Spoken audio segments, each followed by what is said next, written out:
Fame எந்த TV கேக்குறீங்களா? CCTV. அங்க இருந்து அப்படி போயிட்டு வந்து இருக்கட்டும். அந்த ராம்குமார் இருக்காரு பாருங்க.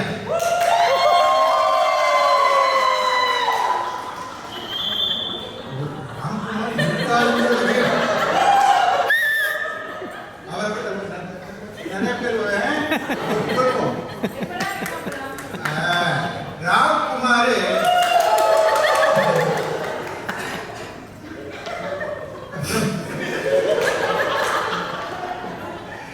இப்படியா போய் ஒரு மனுஷன் காசு கொடுத்து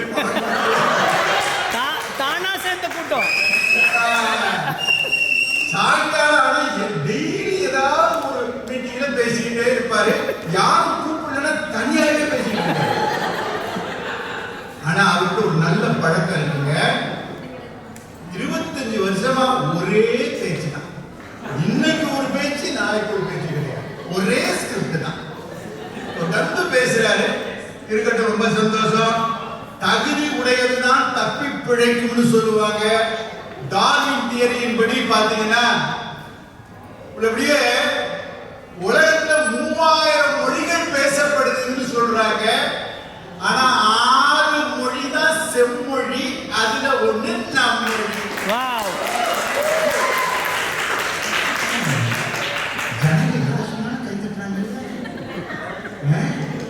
சந்தோஷமா இருக்கு.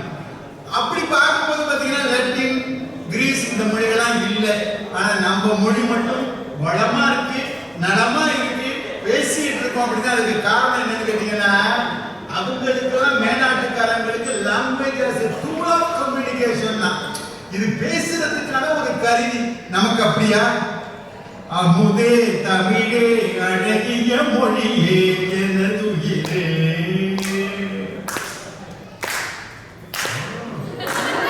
பலே பலே தம்பி, இன்னைக்கு நம்ம கச்சேரியை நீட்டி விடுவோம். அது மாதிரி இருக்கு. அதுலயும் பாருங்க, ஒரு கவிஞர் எழுதுறான், சாகையிலும் தமிழ் படித்து சாக வேண்டும், என் சாம்பலிலும் தமிழ் மணந்து வேக வேண்டும், பாடையிலே படுத்தூரை சுற்றும் போதும் பைந்தமிழில் அழுமொழிகள் கேட்க வேண்டும். சாகும்போது கூட என்ன சுத்தி நல்ல தமிழ்ல ஒப்பாரி வச்சா ஜாலியா செத்து போவேங்கிறான். அந்த மாதிரி நம்ம மொழிக்கு ஒரு பெருமை. அந்த மொழியை கொண்டாடுகிற ஒரு அற்புதமான அழகான ஒரு விழா இன்னைக்கு. அதுலயும் உங்க மாதிரி உங்களெல்லாம் வரும்போது பாவமா இருந்துச்சு. உங்களெல்லாம் பார்க்கும் போது ஒரு 1.5 மணி நேரம் எப்படி தாங்க போறீங்க அப்படின்னு. இப்பெல்லாம் பார்க்கும்போது ரசிகர்கள் நல்ல ரசிகர்கள், ரொம்ப மகிழ்ச்சியா இருக்கு.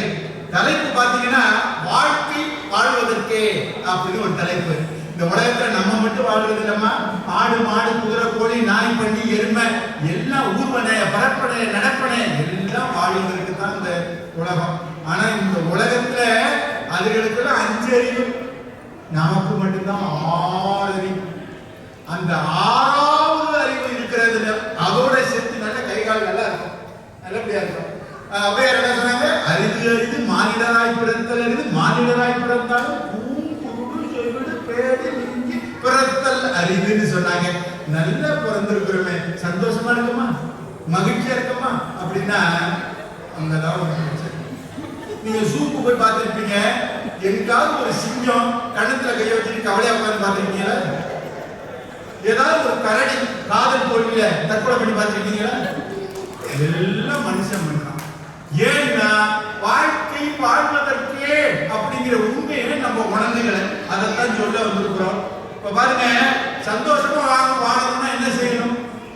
லேண்டட் ப்ராப்பர்ட்டி இருக்கணுமா? தரை வீடு வேண்டாமா? இந்த இவர் மாதிரி ஒரு ஆடிக்காரு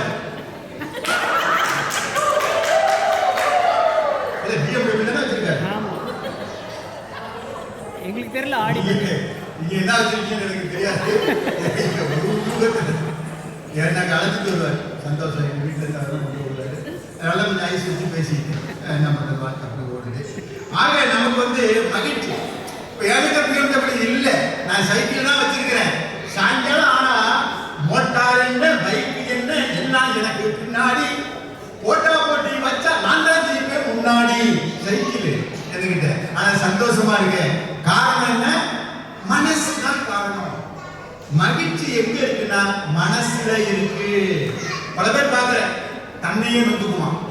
பாடல பாடுறான், ஆண்டவே முகத்தை பார்க்கணும், நான் அவனில ஒண்ணு கேட்கணும். ஏண்டா சாமி என்ன படைச்சே, என்ன படைக்கையிலே என்ன நினைச்ச, இப்படி நொந்துக்கலாமா? ஏண்டா படைச்சேங்கிறான். பாரதி காலையில எழுந்ததும் பொழுது புலர்ந்தது யாம் செய்த தவத்தான்னு சொல்லிட்டே எழலாம். அவனுக்கும் பாக்கெட்ல 10 பைசா கிடையாது, சாதாரண ஆள், காசு இல்லை. ஆனா வாழ்க்கை ரசிக்கிறான். பொழுது புலர்ந்தது யாம் செய்த தவத்தான்னு. நம்மள எத்தனை பேர் தெரியுமா காலைல எந்திரிச்சோன்னே இன்னைக்கு என் தலையில என்ன போட்டிருக்கோ, என்ன நடக்க போகுதோ இன்னைக்கு அப்படின்னு எந்திரிக்கிறவங்க எவ்வளவோ பேர் இருக்கோம். ஆனா வாழ்க்கையை மகிழ்ச்சியாக கொண்டாடணும்னா முதல்ல சாப்பிடுறோம்ல, நம்ம சாப்பாடு இலைய போட்டு அறுசுவை உணவு, உண்பன தின்பன கடிப்பன சுவைப்பன நக்குவன பதுக்குவன எல்லாம் உள்ளதான் நம்ம சாப்பாடு. ஆனா நம்ம ஆளு என்ன பண்றான், ஏதோ பையில ஜாமான தூக்கி கொட்டுற மாதிரி படக்குன்னு போட்டு குளிஞ்சு விட்டு போறான். அதை ரசிச்சு ருசிச்சு சாப்பிட கூட நமக்கு நேரம் இல்லை. ஒரு டீ தேநீர் குடிக்கிறதுனா கூட முதல்ல இந்த டீனுடைய அப்படி அந்த நிறத்தை பார்க்கணும், அப்புறம் அந்த மனத்தை முகரணும், அப்புறம் ருசிச்சு குடிக்கணும். வாழ்க்கையை ரசிக்க தெரியும், வாழ்க்கை ரசனை உடையதுன்னு தெரிஞ்சுக்கணும் நம்ம. ஆக நம்ம பார்க்கணும், தாய்மானவர் சொல்வார், இப்பிறவி தப்பினால் எப்பிறவி வாய்க்குமோ. இந்த பிறவி மனுஷ பிறவியா பிறந்திருக்கிறேன், அடுத்த பிறவில என்னவா பிறந்த போறேன்னு எனக்கு தெரியாது, பிறவி உண்டான்னு எனக்கு தெரியாது. எனவே வாழ்க்கை வாழ்வதற்கானது அதை இப்பவே நம்ம கொண்டாட்டமா வாழ்ந்துடணும்னு சொல்றான். அடுத்தவன் விழுந்தா கைதட்டி சிரிக்கிறது இல்லை, அதை விழுந்து விழுந்து சிரிக்கிறது. அதுதான் யாரும் விழுந்து விழுந்து சிரிக்கிறார், சந்தோஷம். அது மாதிரி அவர் பாட்டு சொல்லுவான், வயிறு மலிக்க சிரிப்பவர்கள் மனித ஜாதி, பிறர் வயிறறிய சிரிப்பவர்கள் மிருக ஜாதி அப்படின்பா. ஆக வயிறு வலிக்க சிரிக்கணும். இந்த உலகத்திலே பாத்தீங்கன்னா எத்தனை உயிரினங்கள் இருந்தாலும் சிரிக்கவும் சிந்திக்கவும் தெரிஞ்சது மனுஷன் மட்டும்தான். மனுஷனுக்கு மட்டும்தான் சிரிக்கவும் தெரியும், சிந்திக்கவும் தெரியும். சிந்திக்க தெரிஞ்ச மனித குலத்துக்கே சொந்தமான கை இருப்பு, வேறு ஜீவராசிகள் செய்ய முடியாத செயலாகும் இந்த சிரிப்பு. எனவே நீங்க எல்லாம் சிரிச்சுக்கிட்டே இருக்கணும். எப்படி வேணாலும் அவர் சொன்னாரு, நீங்க சிரிப்பா பேசலனாலும் அவங்க எல்லாம் சிரிப்பாங்க, நான் சொல்லி தான் கொண்டுட்டு வந்திருக்கேன்னு சொன்னார். அதனால நீங்க எல்லாம் கள்ளங்கப்படம் இல்லாத ஒரு மனுஷன் முன்னாடி உட்கார எப்படி சிரிக்கிறாரு பாருங்க. தம்பி செட்டப் கரெக்டா.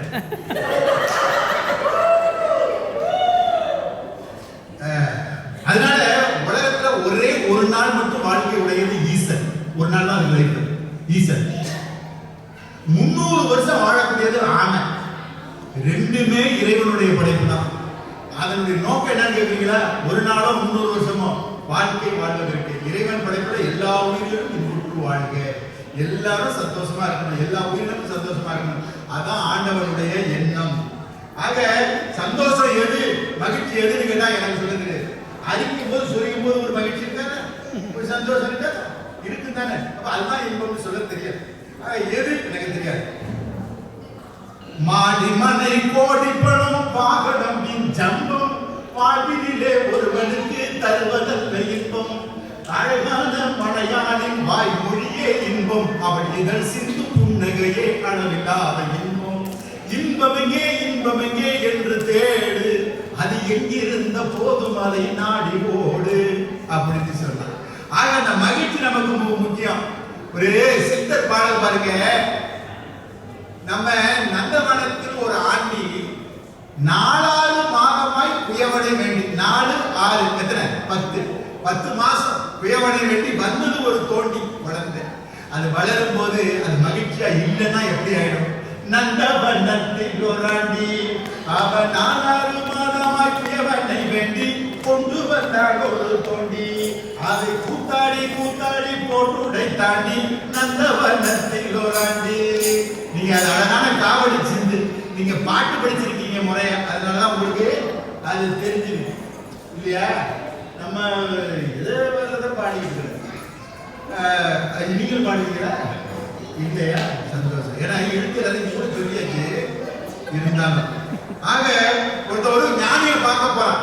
அவர்கிட்ட கேட்கிறான் போய், எனக்கு வாழ்க்கையில மகிழ்ச்சி மட்டுமே இருக்கணும், துன்பமே வரக்கூடாது, அதுக்கு வாய்ப்பு இருக்கான்னு கேட்கிறான். அப்படி வாய்ப்பு இருக்குன்னு நினைக்கிறீங்க? துன்பம் கிடையாது, வெறும் இன்பம் மட்டுமே. அவர் உடனே சொன்னாரு, அதெல்லாம் ஒன்றும் பெரிய கஷ்டம் இல்லை பாப்பா, நான் உனக்கு ஒரு வழி பண்றேன் சொல்லி அழைச்சிட்டு போனேன். காபி சாப்பிட்றியா அப்படின்னு கேட்டாரு. சாப்பிட்றேன். உடனே முதல்ல ஒரு சக்கரை கையில் கொண்டு கொட்டி வாயில போட்டுக்க, வாயில போட்டான். காபி தூளை ரெண்டாவது கொடுத்தேன், சாப்பிடு, சாப்பிட்டேன். அப்புறம் பாலை கொஞ்சம் கையில் விட்டு வாயில போட்டு கொடுத்துறேன். காபி எப்படி இருக்குன்னு கேட்டார். வடிவாவியா, நான் காபியா கொடுத்தேன், இந்த கஷாயத்தை கொடுத்து. அப்ப கேட்டாரு, இது ஒண்ணு ருசிக்கல, காப்பியா இல்லைன்னு முத்துக்கல. அதே மாதிரிதான் இன்பமும் துன்பமும் கலந்துதான் வாழ்க்கை. நீ துன்பத்தை அனுபவிச்சாதான் இன்பம் எதுன்னு தெரியும். அது மாதிரி இன்பமும் துன்பமும் இயற்கையின் நீதி, ஏற்ற தாழ்வுகள் மனிதனின் ஜாதி, பாரில் இயற்கையில் படைத்தது எல்லாம் பாதி மனிதன் பிரித்து வைத்தானே, மனிதன் மாறிவிட்டான் என்று கண்ணதாசன் பாடல் கொடுத்தார். ஆக கூப்பிடுறதுக்கு முன்னாடி ஒரே ஒரு விஷயம் சொன்னேன். துன்பம் வரும் வேலையில சிரிங்கன்னு சொன்னார். இடுக்கன் வருகால் நகைங்க. நீங்க கேட்கலாம், துன்பம் வரும்போது யாராவது சிரிக்க முடியுமா அப்படின்னு. இல்லை, அதுக்கு அர்த்தம் அல்ல. இன்பமோ துன்பமோ மகிழ்ச்சியில ரொம்ப குதிக்கப்படாது. சின்ன இடர்பாடு வந்துச்சுன்னா அப்படியே சோழ உட்கார்ந்துடக்கூடாது. எல்லாத்தையும் எதையும் தாக்கும் இதயம் வேண்டும் அப்படிங்கிற மாதிரி ஒரு நல்ல வாழ்க்கை உங்களுக்கெல்லாம் கிடைக்கணும். அருமையான அற்புதமான இந்த பாட்டு மன்றத்துக்கு வந்திருக்கீங்க. அதனால உங்கள் அத்தனை பேருக்கும் என்னுடைய வாழ்த்தினை, வணக்கத்தினை, நன்றியினை சொல்லி முதல்ல தலைப்பை ஒட்டி இப்பதான் தலைப்புக்குள்ளேயே வரணும். இல்லறமே நல்லறம் அப்படிங்கிற இந்த கருத்தை, குடும்ப வாழ்வு ரொம்ப முக்கியங்கிற கருத்தை வலியுறுத்துற மாதிரி இப்போது பத்மா கணேஷ் அவர்கள் முதல்ல ஒரு பாடலை பாடி தொடங்குகிறாங்க. பத்மா கணேஷ் அவர்கள் முறையாக சங்கீதம் பயின்றவர், அவர் பாடலை தொடங்குகிறார். நாங்க இசை நிகழ்ச்சிகளை நிறைய வாத்தியக்காரெல்லாம் தயாரா இருந்தாலும் கூட நாங்க வச்சுக்கிறது இல்லை. பாட்டு தெளிவாக மக்கள்கிட்ட போய் சேரும், இறைச்சல் வேண்டியதுனால இந்த ஏற்பாடு. அனைவருக்கும் வணக்கம். இந்த பாடல் ஒரு சுவாரஸ்யமான உரையாடல், ஆனாலும் கூட நம்ம மனித குலத்திற்கு அருமையான கருத்துக்களை உணர்த்தும் இந்த பாடல். எல்லாரும் கைத்தட்டி நல்லா வசிங்க.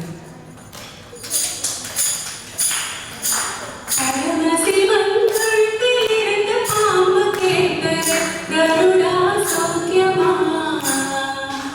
அடமசிவன் கழுத்தில் இருந்து பாம்பு கேட்டது.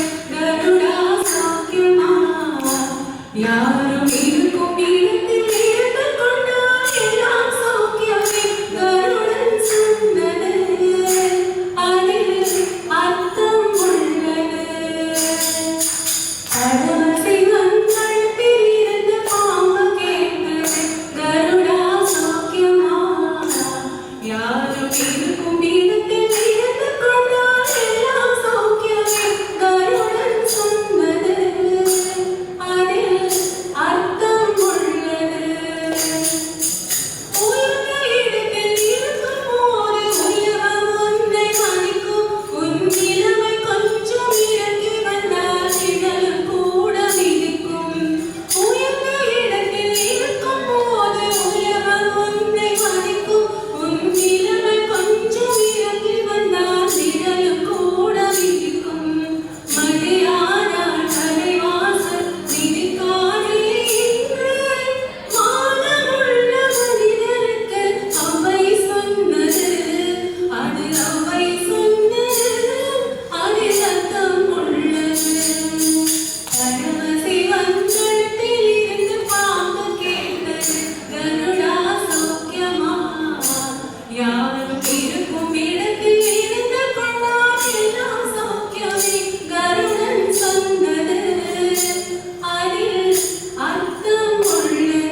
நன்றி.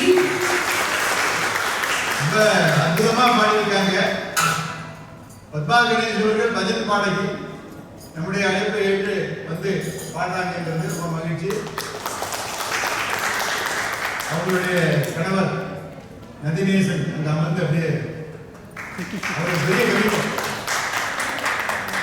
எவ்வளவு ரசித்து கேட்கிற இல்லறமே நல்லறம்ங்கிறதுக்கு அதெல்லாம் ஒரு உதாரணம். அதுல பாட்டு பாருங்க, முக்கியமான வரி, நீயும் நானும் சேர்ந்து இருந்தோம் நிலவும் வானம் போலே, நான் நிலவு போல தேய்ந்து வந்தேன் நீ வளர்ந்ததாக.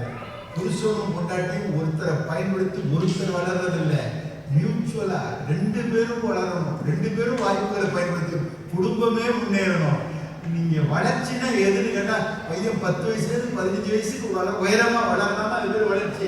ஒரு விரல் மட்டும் நீண்டு வளர்ந்துக்கிட்டு போகுதுன்னா வீக்கம், பிரச்சனை இருக்கு, டாக்டரை பார்க்கணும் இல்லையா? அதனால தனி வளர்ச்சி இல்லை, குடும்ப வளர்ச்சி. அது ரொம்ப அழகா சொன்னாங்க. இது இந்த வரியில பாண்டிங்களே, மதியாதார் தலைவாசல் மிதியாத என்று மானமுள்ள மனிதருக்கு அவ்வை சொன்னது. இந்த ஔவையார்ட்ட ஒருத்த கேட்கிறான், நீங்க என்ன பெரிய பாடகிய, 4 கோடி பாட்டு பாட முடியுமா உங்களால ஒரு நிமிஷத்துல அப்படின்னு. அவங்க உடனே பாடின பாட்டுனா மதியாதார். அது என்ன பாடல் அப்படின்னு கேட்டீங்கன்னா, மதியாதார் முற்றம் மதிப்பொருளால் சென்று மிதியாமை கோடி வரும், கோடி கொடுத்தும் குடிபிறந்தாட்ட போது கூடுவதே கூடி வரும், கோடானு கோடி கொடுத்தும் நான் கோடாமை கோடி வரும் அப்படின்னு சொல்லி 4 கோடி பாட்டை உடனே கொடுத்தாங்க. இப்ப அருமையான பாடல் வரிகள், கண்ணதாசனுடைய வரிகள் எல்லாம் ரொம்ப அருமையாக எடுத்து அவங்க பாடி இருக்கிறாங்க. அடுத்து, வையத்துள் வாழ்வாங்கு வாழ்பவன் வானுடையும் தெய்வத்துள் வைக்கப்படும் அப்படின்னு சொல்லியிருக்காங்க. அந்த கருத்தை பேசுறதுக்காக இப்போது பாத்திமா அவர்கள் வராங்க. இல்லறமே நல்லறம் அப்படிங்கிற ஒரு அருமையான தலைப்புல பேசுறாங்க. அவங்களும் புதிதா திருமணமானவங்க, அவங்க கணவரை கையோடு அழைச்சிட்டு வந்திருக்கிறாங்க. ஆக நம்முடைய பட்டிமன்றம் பலருக்கு நல்ல ஒரு முன்னுதாரணமா இருக்கு. வாங்க ஆரம்பிங்க, தொடங்குங்க. அன்பும் அரணும் உழைத்தாயே, பணத்தையா, பதவியையா, மரியாதையா, இதெல்லாம் சம்பாதிக்கணும்னா ஆனா எதை ரொம்ப முக்கியமா அவசியமா நம்ம சம்பாதிச்சு வச்சிருக்கணும், நல்ல ஒரு குடும்பம், இல்லறம். அந்த இல்லறம் தான் நம்மளுடைய அடையாளம். அதைத்தான் ஔவையார் கூறுகிறார், இல்லறம் அல்லாத நல்லறம் அன்று. இன்னைக்கு இந்த இல்லறத்துல ஆண்கள்னால எல்லாத்தையுமே புரிஞ்சுக்க முடியும். ஆனா ஒரே ஒரு வாக்கியம் அவங்களுக்கு ஒரு புரியாத புதிராகத்தான் இருக்கும். நான் கூட காலையில அந்த வாக்கியத்தை கணவர்கிட்ட சொல்லிட்டு தான் வந்தேன். உங்களுக்கு என்ன பிரச்சனை இப்போ? எனக்கு ஒரு பிரச்சனை இல்லை, நான் நல்லா தான் இருக்கேன் அப்படின்னு சொல்றது ஒரு வாக்கியத்துல 1000 அர்த்தங்கள் இருக்கும். ஆனா ஒரு அர்த்தம் கூட கணவருக்கு கடைசி வரைக்கும் புரியாது. ஆனா என்னதான் இருந்தாலும் மனைவியாச்சு, சமாதானம் பண்ணிதான் ஆகணும்னு நினைக்கிற எண்ணத்துலதான் இருவரும் ஒன்றாக சேர்ந்து அவர்களின் உலகமான இல்லறத்தையே உருவாக்குகிறார்கள். இந்த இல்லறத்துல ஒன்னே ஒண்ணு மட்டும் கடைசி வரைக்கும் பண்ணவே முடியாதுங்க, பட்ஜெட்டிங். ஒரு நாட்டோட பட்ஜெட்டை கூட மிக எளிதா தாக்கல் பண்ணினா நம்ம வீட்டோட மாத பட்ஜெட்டை கடைசி வரைக்கும் தாக்கல் பண்ணவே முடியாது. ஏன்னா ஒண்ணு செலவாளியா இருக்கும், இன்னொன்னு கஞ்சத்தனமா இருக்கும். இரண்டு துருவங்கள் தான். ஆனா எங்க வாழ்க்கை அழகா மாறுதுன்னா இந்த 2 துருவங்களும் சேரும் போதுதான். இந்த செலவாளி கணவன் செலவழிக்கிற பாதி பணம் தன்னுடைய மனைவிக்காக தான் இருக்கும். அதே மாதிரி அந்த மனைவி கஞ்சத்தனமா இருக்கிறதுக்கான காரணம் தன்னுடைய குடும்பம் எந்த ஒரு சூழ்நிலையும் காரணத்திற்காகவும் கஷ்டப்பட்டிடக்கூடாது என்பதற்காகத்தான். இவ்வாறு தான் தன்னுடையது என்று வாழாமல் நாம் நம்மளுடையது என்று ஒருத்தருக்கொருத்தர் வாழும் வாழ்க்கையில் தான் வாழ்க்கை அழகாகவே மாறுகின்றது. இதனைத்தான் வாரி எழுதுகிறார், வாலிபங்களோடும் வயதாக கூடும் பிரிவென்னும் சொல்லே அறியாதது என்று. எக்காரணத்திற்காகவும் எப்பொழுதுமே பிரிந்து செல்லாத ஒரே உறவாகத்தான் இந்த கணவன் மனைவி உறவு இருக்கின்றது. இப்படிப்பட்ட அழகான உறவுகளையும் சண்டை வருவதற்கான காரணம் என்னங்க? 2 விஷயம் தான். ஒண்ணு, எங்க அம்மா இதை விட சூப்பரா சமைப்பாங்க, என் தங்கச்சி இதை விட ரொம்ப நல்லா பண்ணுவா அப்படின்னு ரொம்ப சாதாரணமா சொல்றாங்க. ஒரு வாக்கியம் தான் பல சண்டைகளுக்கு ஒரு இன்விடேஷன் கார்டாவே இருக்கு. அதே மாதிரி ஒரு சின்ன பின்னு கீழே விழுந்தா கூட, அம்மா இன்னைக்கு இந்த பின்னு இந்த இடத்துல விழுந்துச்சு, இப்படிதான் விழுந்துச்சு அப்படின்ட்டு எல்லா செய்தியையும் தலைப்பு செய்தியை விட மிக வேகமா அம்மா வீட்டுல போய் சொல்றதுனாலதான் இப்படி நமக்குள்ள நடக்கிற சண்டைகள் பிரச்சனைகள் எல்லாத்தையுமே நம் மீது அன்பு செலுத்துவர்களிடம் நாம் அதனை கூறுவதால் அவர்கள் நம் மீது கொண்ட அன்பினால் நம்மளுடைய குடும்பம் விழுவதற்கான வாய்ப்புகள் உண்டு. கணவன் மனைவிக்கு இடையே சண்டை சந்தையா ரொம்ப நிதானமா அமைதியா பொறுமையா பேசினாலே பல பிரச்சனைகளுக்கு தீர்வு கிடைக்கும். ஆனா இன்னைக்கு நம்ம தீர்வு எதையுமே வீட்டுல தேடுறதில்ல, வெளியில தான் தேடுறோம். சும்மா சொல்லணும்னா நம்ம ஸ்ட்ரெஸ்ஸா இருக்கு, மோட்டிவேஷன் இல்லை, எனக்கு ரொம்ப கவலையா இருக்கு அப்படின்னு சொல்லிட்டு நிறைய மோட்டிவேஷன் சென்டர்ஸ், ரிலீஃப் சென்டர்ஸ் இதுக்கெல்லாம் போயிட்டு வந்து நம்ம எக்கச்சக்கமான காசை கட்டுறோம். ஆனா இந்த உலகத்திலேயே மிகப்பெரிய மோட்டிவேஷனை யாருக்கு கொடுக்க முடியும்னா ஒரு மனைவி கணவனுக்கும் ஒரு கணவன் மனைவிக்கும் தான். நான் ஒவ்வொரு தடவையும் பட்டிமன்றம் எழுதுறப்போ பாட்டுமன்றத்துல பேசுறப்போ கணவன்கிட்ட சொல்ற முதல் வார்த்தை, என்னால எழுத முடியலங்க, எனக்கு யோசிக்கவே தோணல அப்படின்னு சொல்லி புலம்புல. அவர் அன்னையில இருந்து இன்னைக்கு வரைக்கும் வார்த்தை மரபுன்னு சொல்லுவாரு, உன்னால முடியும், நீ பண்ணிடுவ, நல்லா பண்ணுவ அப்படின்னு. நல்ல விஷயம் அவங்க சொல்றாரு. பாரதிக்கு செல்லம்மா, மகாத்மா காந்திக்கு கஸ்தூர்பா காந்தி. ஏன் இவ்வளவு சொல்றீங்க? உடனே ஒரு ஆணின் வளர்ச்சிக்கு பெண் பின்னையா இருக்கிறாள் சொல்லாதீங்க. ஒரு பெண் பாரத ரத்னா பாடகி அவங்க எம்எஸ் சுப்புலட்சுமியினுடைய வளர்ச்சிக்கு காரணம் அவங்க கணவர் சதாசிவம் அவர்கள் தான். அதனால அவங்க சொல்ற அருமையான கருத்து நம்ம வாங்கிக்க வேண்டிய கருத்து. தொடருங்க. இதைத்தான் கண்ணதாசன் எழுதுகிறார். ஆழம் விழுதுகள் போல் உறவு ஆயிரம் வந்தும் என்ன வேறென நீ இருந்தாய், அதில் நான் வீழ்ந்து விடாதிருந்தேன். கணவன் மனைவி கிட்ட நீ நல்லா பண்றோமா அப்படின்னு ரொம்ப சாதாரணமா சொல்றது ஒரு வாக்கியம் தான் 1000 தைரியம் தரக்கூடிய வார்த்தைகளுக்கு சமம். அதே மாதிரி நான் இருக்கேங்க, பார்த்துக்கலாங்க இதனாலும் அப்படின்னு மனைவி கொடுக்கிற அந்த ஒரு தைரியம் தான் 1000 மனம் கொண்ட யானை அந்த கணவனோடு இருப்பதற்கு சமம். இவ்வாறு ஒருத்தருக்கு ஒருத்தர் துணையாக நின்று விழுந்தாலும் வீழ்ந்த இடத்திலிருந்து மீண்டும் எழுந்து வாழும் வாழ்க்கையில் தான் இல்லறம் நல்லறமாகவே மாறுகிறது. இன்னைக்கு இருக்க பெண்களுக்கு என்னங்க ரொம்ப பெரிய சவாலாக இருக்கு, ஒரு அழகான ட்ரெஸ் பட்ஜெட்டா யாருமே போடாத ஒரு ட்ரெஸ் குவாலிட்டியா வாங்கணும் அப்படின்ட்டு வாங்க போற ட்ரெஸ் என்னமோ 10 வலிக்கு தான் இருக்கும். ஆனா 10 கடை ஏறி இருக்கும். கடைசியில பார்த்தா ஃபர்ஸ்ட் பார்த்த கடையில தான் உங்களுக்கு பிடிச்ச ட்ரெஸ் இருக்கும். நானும் ஒரு படி மேல போய் மதுரையில ட்ரெஸ் பார்த்துட்டு இருப்பேன், எனக்கு எதுவுமே பிடிக்காது. ஆனா ஃபர்ஸ்ட் நான் காரைக்குடியில பார்த்த ட்ரெஸ் ரொம்ப பிடிக்கும். என் வீட்டுக்காட்ட சொன்னா 2 திட்டு விழத்தான் செய்யும், வேற வழி இல்லை. இருந்தாலும் எனக்காக பொறுமையா திரும்பி அதே கடைக்கு கூட்டிட்டு போயிட்டு வாங்கி கொடுக்குற அந்த பொறுமையில் தான் இருவருக்கு இடையே உள்ள காதல் மலர்கிறது. என்னுடைய ஒரு சின்ன கதையை சொல்லியே என்னோட உரையை நான் முடிச்சுக்கிறேன். எனக்கு சமீபத்தில் தான் திருமணம் ஆச்சு, ஐயா சொல்ற மாதிரி 8 மாதங்கள் தான் ஆச்சு. ஆனா ஒரு 2 வருட காதல் என்னுடைய சொந்தங்கள் எல்லாரும் எங்களை பார்த்த உடனே கேட்கிற முதலுக்கு, நீங்க எப்ப பார்த்தாலும் இவ்வளவு சிரிச்சுக்கிட்டே ஜாலியா இருக்கீங்க அப்படின்ட்டு. ஆனா எங்களுக்கு தான் தெரியும் எங்களுக்குள்ள நடக்கிற சண்டைகள், கலகங்கள், போர்க்களங்கள் எல்லாமே. உண்மையா சொன்னா என்னோட கல்யாணம் ஒரு போர்க்களத்துல தான் நடந்துச்சு. நான் என்னுடைய கல்யாணத்துக்கு ஜோதிகா பிங்க் கலர்ல சாரி வேணும்னு சொல்லிட்டு ஜோதிகா பிங்க் கலர்னா என்ன அப்படின்னு தீப்பிள்ளைக்கு சொல்லி கொடுக்குற மாதிரி சொல்லி கொடுத்தாங்க. பழைய ஆளு புஷ்புட்டி அதான் எங்களுக்கு தெரியும். இது என்னது? இது இப்போ நியூ ட்ரெண்டிங் ஐயா, ஜோதிகா பிங்க். ஆனா விடிய விடிய ராமாயண கதை கேட்டு சீதைக்கு ராம சித்தப்பன்ற கதை மாதிரி பஞ்சு முட்டாய் கதைல தான் செயல் எடுத்துக்காங்க. வேற வழி இல்லை, அதான் கட்டிதான் ஆகணும்.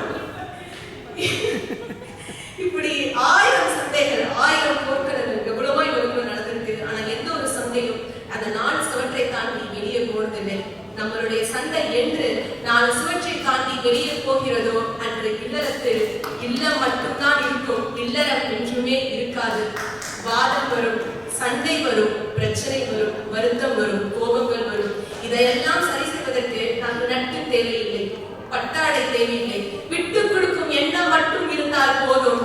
வீழ்ந்தாலும் தூக்குகின்ற கணவன், உடைந்தாலும் சேர்க்கின்ற மனைவி இருவரும் ஒன்றாக சேர்ந்து நான் என்று வாழாமல் நாம் என்று வாழும் வாழ்க்கையில் தான் இல்லறம் நல்லறமாகவே மாறுகிறது என்று கூறி நன்றி கூறி விடைபெறுகின்றேன்.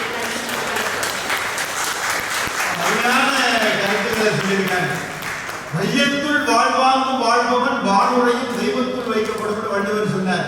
உனக்கு வாழ்க்கையில புண்ணியம் வேணும் அப்படின்னா காசிக்கு போக வேண்டியப்பா, கணவன் மனைவி இல்லற வாழ்க்கை சிறப்பா இருந்தாலே உனக்கு புண்ணியம் தான். நீ அது காசிக்கு போன பலன் உனக்கு உண்டு அப்படின்னு சொன்னார்.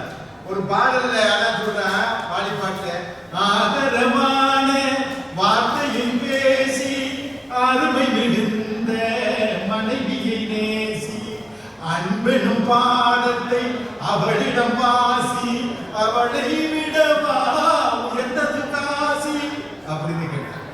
எனவே காசிக்கு போகும் சன்னியாசி உன் குடும்பம் கைதட்டது இல்லையா? பாருங்க, சோகமா உட்காந்துட்டாங்க, காசுக்கு கூட போறேன்.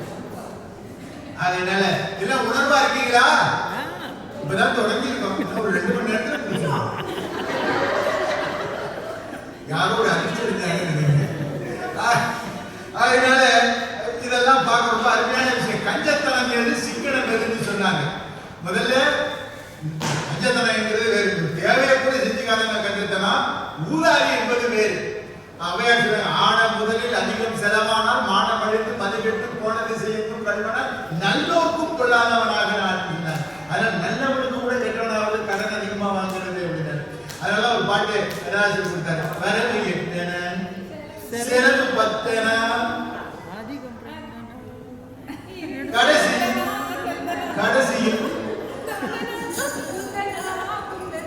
கடைசியில் சுந்தரா. இந்த வார்த்தை தான் சுந்தரான்னு பேர். சரி, ரொம்ப அழகா கவிதைகளை சொல்லியிருக்காங்க. எனவே கணவன் மனைவி ஒத்துமையை பத்தி அவங்க ரொம்ப அருமையா சொன்னாங்க. ஓடுகிற வண்டியோட ஒத்துமையா 2 மானம், ஒண்ணு விட்டு ஒண்ணு பிரிஞ்சா என்னாகும் எண்ணி பாரு. ஓடுகிற வண்டியோட, அதத்தான் அந்த கருத்துக்கள் சொல்லியிருக்கு நமக்கு. எனவே இளமையிலே காதல் வரும், எதுவரையில் கூட வரும். முழுமை பெற்ற காதல் என்றால் முதுமை வரை ஓடி வரும். இந்த உடல் கவர்ச்சி அல்ல, அதையும் தாண்டி புனிதமானது. அதனால ரொம்ப அருமையான கருத்தை சொல்லியிருக்காங்க. இப்ப அடுத்த பாடகியை நம்ம அழைக்க போறோம். மானசா அவளை சீக்கிரமா பேட்டை கொடுக்க மாட்டோமானாங்க. அதனால ரொம்ப அருமையான கருத்து வள்ளுவர் சொல்றாரு. இந்த மை விடுறோம்ல, இந்த மை காய்ச்சில அது ஒரு குச்சி ஒன்று வச்சிருப்போம்ல, அது கோல், எழுதும் கோல். அத வள்ளுவர் சொல்றாரு, எழுதுங்கால் கோல்கானா கண்ணே போன்கிற. இந்த குச்சிய பக்கத்துல கொண்டு வந்து குச்சி தெரியாதான். எழுதுங்கால் கோல் காணா கண்ணே போல் ஒன்றன் படி காண கண்டவிடத்து. குளோசா பழகும் போது குற்றங்கள் தெரியும். எல்லா இடத்துலயும் குற்றம் இருக்கு. பிழை இல்லாத குடும்பம் கிடையாது, பிரச்சனை இல்லாத குடும்பம் கிடையாது.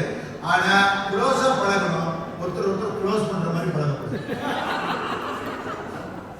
இல்லையா? அதத்தான் ரொம்ப அருமையாக பாடுறதுக்காக மானசா வர போறாங்க. வாங்க மானசா, அந்த பொண்ணு உட்காந்து இருந்தாங்க.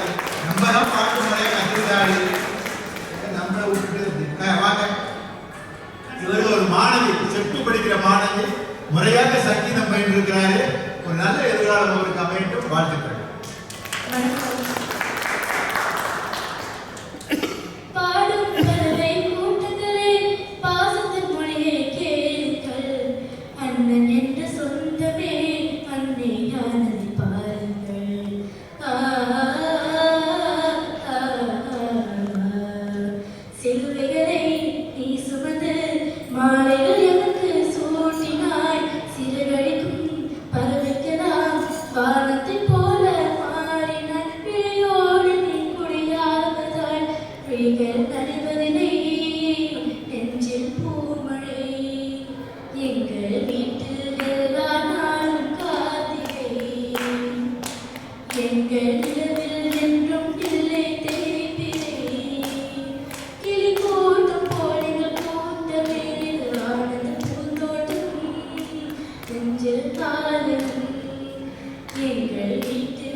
la la la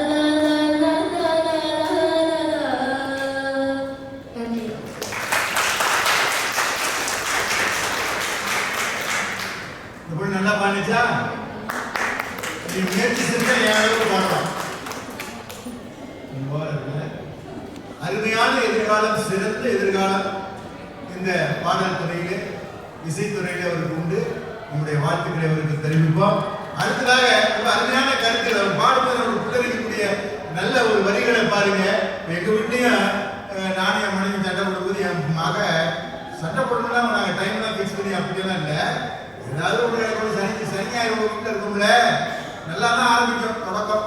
அப்படியே போய் ஒரு 11-12 மணிக்கெல்லாம் ஏதாவது வந்துடும் பிரச்சனை.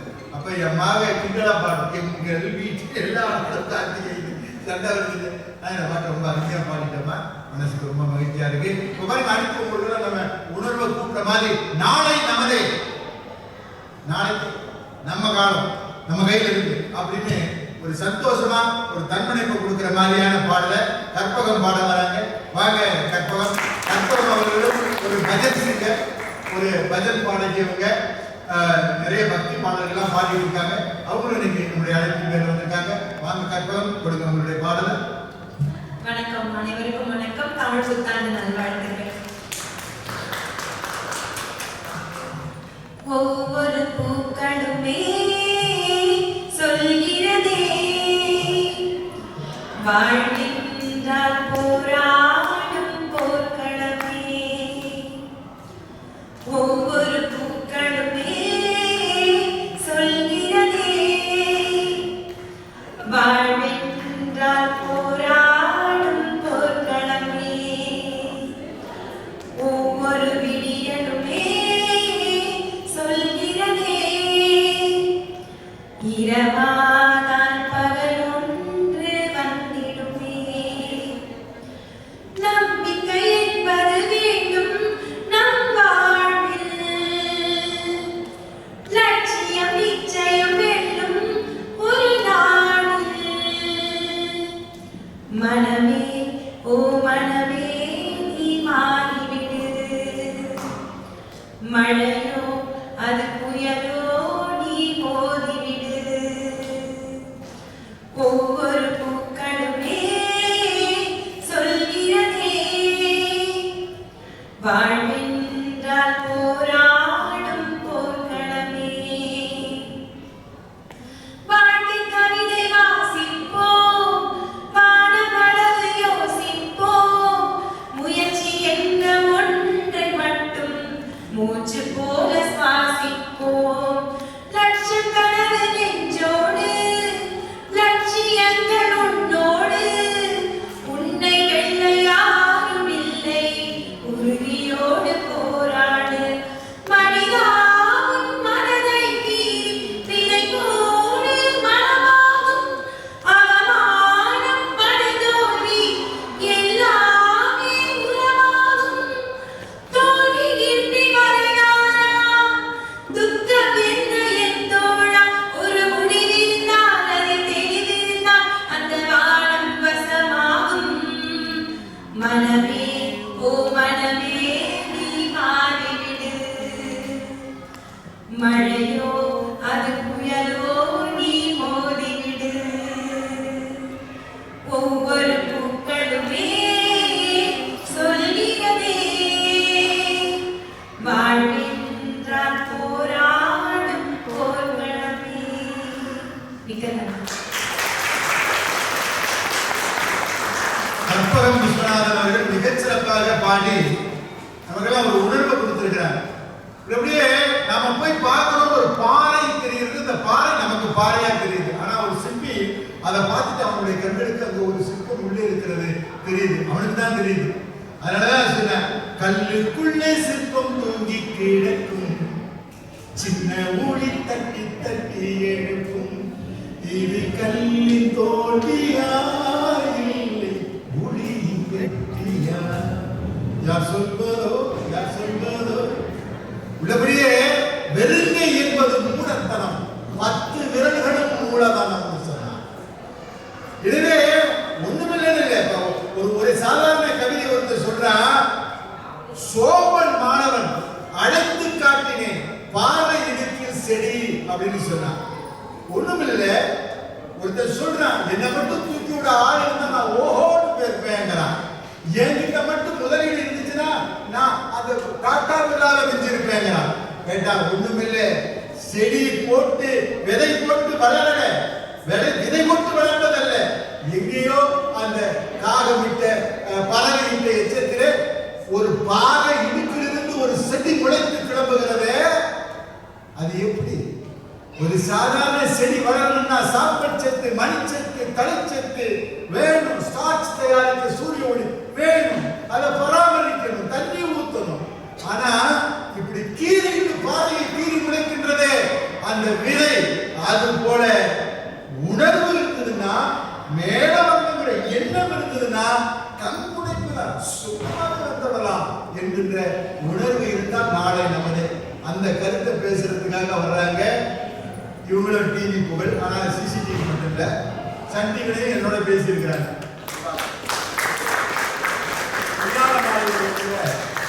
என்னுடன் கலந்து கொண்டாங்க. சரிதானே? நடுவர் ஒரு முக்கியமான விஷயத்தை சொல்ல மறந்துட்டாரு. நானும் ராம்குமாரும் 10 வருஷமா நண்பர்கள்.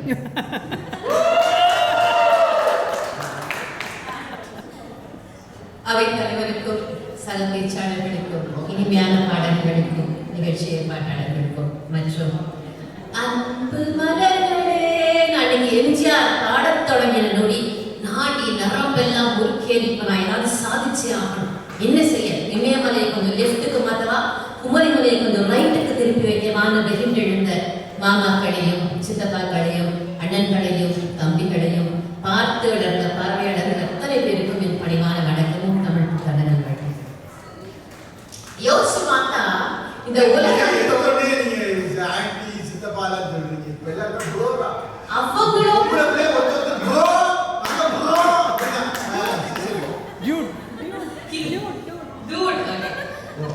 சரி யோசிச்சு பார்த்தா இந்த உலகம் தொடங்கிய நொடி முதல் இன்னைக்கு வரைக்கும் இயங்கிட்டு இருக்கிறது இந்த நாடே நமதேங்கிற ஒருத்தரையும் நம்பிக்கையில தான். ஆதி மனிதன் அப்படியே நடந்து போறான், போற வழியில சில புல்லு முளைச்சிருக்கு, அதுல சில தானியங்கள் எடுத்து சாப்பிட்டு பார்க்கலாம், சூப்பரா இருக்கு. தன்னுடைய குட்டிக்கு கொடுக்கணும், அது நல்லா பீன்பாய் மாதிரி வளருது. ஆஹா, இதை சாப்பிட்டா நாளை நமது போலவே நம்மளுக்கு நம்பிக்கை வருது. அன்னைக்கு இருந்த ஒரு மல்லிகா பத்ரிநாத்தோ, அன்னைக்கு இருந்த ஒரு வெங்கடேஷ் பட்டோ என்ன பண்ண உடனே அதை ஒரு சித்திரமா வரைஞ்சு வைக்கிறாங்க. இப்படித்தான் மொழி பிறந்தது, இப்படித்தான் எழுத்து பிறந்தது, இப்படித்தான் விவசாயம் ஆரம்பித்தது. இப்படி நம்பிக்கையா ஆரம்பிச்சது என்னாச்சுன்னா, விஞ்ஞானம் வளர வளர வெறியா மாறுது. நாளை நமதாகணுங்கிற ஒரு வெறியா மாறுது. அந்த வெறி தான் 1000 முறை பல்பு வாங்கினாலும் பரவாயில்லன்னு தாமஸ் ஆல்வா எடிசன் பல்பு கண்டுபிடிச்சு. அப்படி ஒரு வெறியில கிரஹம்பெல் டெலிபோன் ஆராய்ச்சியில இருக்காரு, இவர் ஒரு அறையில இருக்காரு, இவருடைய அசிஸ்டன்ட் வாட்சன் இன்னொரு அறையில இருக்காரு. 2 பேரும் பேச முயற்சி செஞ்சுட்டு இருக்காங்க. இந்த வாட்சன் வந்து ஒரு பேட்டரி அங்க வச்சுட்டு போயிருக்காரு, அதோடைய ஆசிட் கிரஹம்பெல் மேல கொட்டிருச்சு. சாதாரண நேரம் பார்த்தா டேய் வாட்ஸா, அறிவிட்ட வாட்ஸா என்ன பண்ணிருக்கேன்னு கேட்டிருப்பாரு. இன்னைக்கு அந்த வெறியில என்ன பண்ணாரு, ஃபோன் எடுத்தார். மிஸ்டர் வாட்சன், உண்மையில ஆசிட் கொட்டிருச்சு, தயவு செஞ்சு ஃபர்ஸ்ட் எய்ட் பாக்ஸோட வரீங்களா அப்படின்னாரு. இதுதான் உலகத்தில் நடந்த முதல் தொலைபேசி உரையாடல். இப்படி நம்பிக்கையாக தொடங்கி வெறியாக மாறி அந்த சொற்றொடைய தாக்கம் இன்னைக்கு நம்ம கிட்ட இருக்கான்னு யோசிச்சு பார்த்தா இருக்கு. கொஞ்சம் டோன் மாறிடுச்சு. அன்னைக்கு நாளை நமது, இன்னைக்கு நாளைக்கு நம்ம தாண்டா பார்த்துக்கலாம் அப்படிங்கிற மெத்தவாசல் பேட்டையும் நாளைக்கு நம்மதா அப்படிங்கிற சந்தேகம் பல பேர்கிட்டையும் பார்க்க முடியுது. அப்ப இதெல்லாம் மாறி பழையபடி ரீசெட் ஆகி அது நம்பிக்கையா வர நம்ம என்ன பண்ணணும் தெரியுமா? எல்லாரும் முதல்ல வீட்டுக்கு போகணும். வீட்டுக்கு போய் இந்த பாட்டை திருப்பி கேட்கணும். வாலி என்ன சொல்றாரு, நாளை நமது, இந்த நாளும் நமது. எவன் ஒருத்தன் இந்த நாளை தன்னுடையதா நினைத்து இந்த நொடியில இருந்து நாளைக்காக உழைக்கிறானோ அவன் தான் ஜெயிக்க போறான். நாளை அவனதான் போகுது. மகாபாரத கதை எல்லாருக்கும் தெரியும் தானே? தெரியுமா? தெரியாதா? டிவியில போய் பாருங்க. பாண்டவர்கள் எத்தனை பேரு? 5 பேர். கௌரவர்கள் 100 பேர். கௌரவர்கிட்ட பணம் இருந்தது, பதவி இருந்தது, படை இருந்தது, பெரிய பெரிய ஜாம்பவான்கள்லாம் இருந்தாங்க. இவங்க எல்லாத்தையும் இழந்துட்டாங்க. நாடு போச்சு, பணம் போச்சு, பதவி போச்சு, பைசா பிரயோஜனம் இல்லைன்னு கொண்டாடி கடை ஊத்திட்டாங்க. அப்படி ஒரு கொண்டாடியை கூட்டிக்கிட்டு 13 வருஷம் காட்டுல இருக்க வேண்டிய நிலை. சும்மா இருப்பாளா? என்ன காசி நகரத்துல கேட்டாக, மகத நாட்டில கேட்டாக, என் கிரகம் ஒரு கூட வந்து குப்பை கொண்டு தினம் அழுது புலம்பி இருப்பாங்க. இதெல்லாம் எவ்வளவு ட்ரிகர் பண்ணுங்கிறது திருமணம் ஆண்களுக்கு தெரியும், தெரியுதானே? அதையும் மீறி அவங்க ஜெயிச்சாங்கன்னா காரணம் என்ன? போன நிமிஷத்துல இருந்து அடுத்த 13 ஆண்டுகள் கழித்து நடக்க போற பௌருக்காக அப்பவே பயிற்சி எடுத்துட்டாங்க, தவம் செஞ்சு பல அஸ்திரங்களை பெற்றிருக்காங்க, நல்ல நண்பர்களை கூட்டு சேர்த்துட்டாங்க. நம்ம ஆளு கௌரவர், நாம பண்ண வேலையை பண்ணோம். ஸ்டாக்கிங், அவன் எங்க போறான், என்ன பண்றான், எத்தனை மணிக்கு படுக்கிறான், எத்தனை மணிக்கு எந்திரிக்கிறான், சாப்பிட்டானா, சாப்பாடு கிடைக்கல ஜாலி, நல்லா சாப்பிட்டானா இவனுக்கு வயிறு எரியுது, இப்படி அடுத்தவனை பார்த்தே தான் அவன் தோத்து போனான். இதைதான் நம்மளும் பண்ணிட்டு இருக்கோம். நம்மளுடைய இன்று நேற்று நாளை எல்லாத்தையும் அடுத்தவங்க கிட்ட அடகு வச்சுட்டு என்ன செய்யன்னு தெரியாம முடிச்சுக்கிட்டு. ஒரு வெங்காய வியாபாரி ஒருத்தர் இருந்தார்.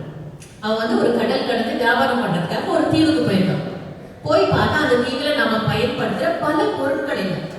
சரி அப்படின்னு அந்த அரசர்கிட்ட போய் பர்மிஷன் கேட்கிறேன். அரசே, நான் வெங்காய வியாபாரம் பண்ண நினைக்கிறேன்.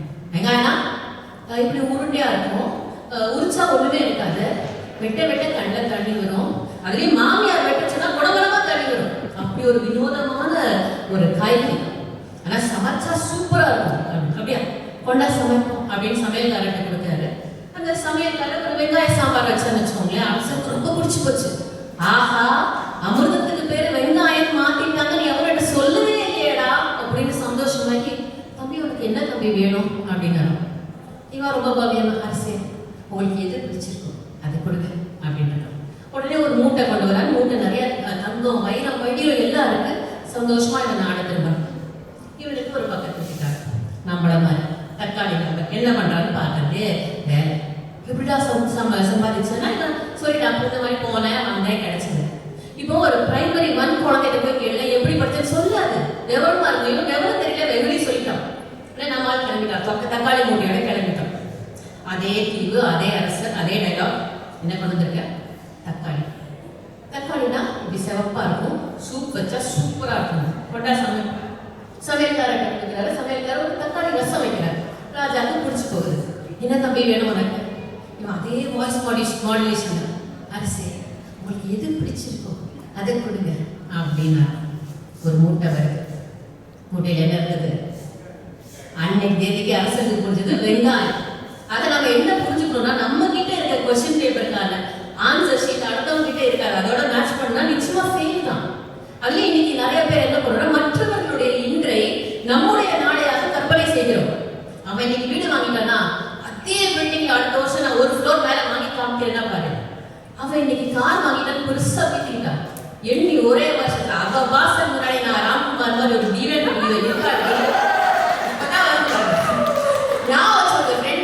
ஒரு BMW நிப்பாட்டி பார்க்கிங் கிடைக்காம லோவலோ நம்ம அலையாள இல்லையா பாரு அப்படின்னு சவதம் செஞ்சுட்டு ஒரு டென்ஷன் ஏற்றிக்கிட்டு ஒரு ப்ரெஷர் ஏற்றிக்கிட்டு சின்ன வயசுல இருந்தே இந்த நாளை பத்தி கலந்தது இன்னைக்கு வரல. நம்ம சின்ன வயசுல இருந்தே இருக்குதானே. எனக்கெல்லாம் சின்ன வயசுல என்ன தோணா, நான் பெரியவளாகும் போது இந்த உலகத்துல கார் இருக்காது, பஸ் இருக்காது, ட்ரெயின் இருக்காது, ரோடே இருக்காது, எல்லாம் மேல போயிடும். என்கிட்ட ஒரு பறக்கிற ஷூ இருக்கும், பறப்பேன், மேல போக ஏர் டாக்ஸி, ஏர் பஸ், ஏர் ட்ரெயின் எல்லாம் தான் எடுப்பேன். எனக்கு அந்த கனவு நிறைவேறல. ஆனா எனக்கு வருத்தம் இல்லையா? ஐயா, நீங்க ஒரு 10 வருஷத்துக்கு முன்னாடி தொடக்க பள்ளியில படிக்கும் போது இதே மாதிரி ஒரு நிலை கட்டிக்கிறாங்க. 10 வருஷத்துக்கு முன்னாடி பள்ளியில படிக்கும் போது ரொம்ப ஓவர் அல்ல. அந்த கனவு 15 வருஷம் ஆயிடுச்சு தொடக்க பள்ளி. ஓ 15 வருஷம்.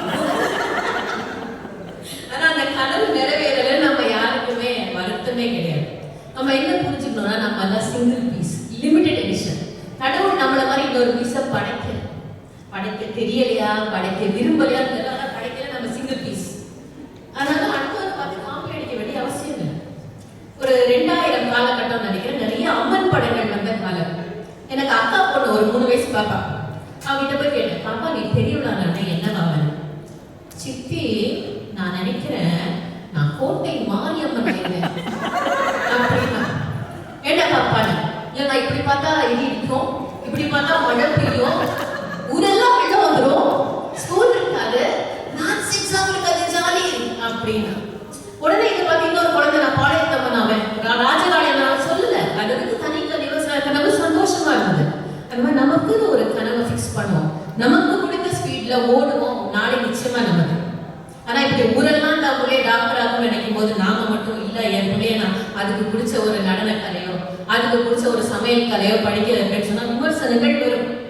விவரம் தெரியாதவன், தகுதி இல்லாதவன், அறிவு இல்லாத எல்லா விமர்சனம் வரும். எல்லாத்தையும் எடுத்துக்க வேணும்னு அவசியம் இல்லை.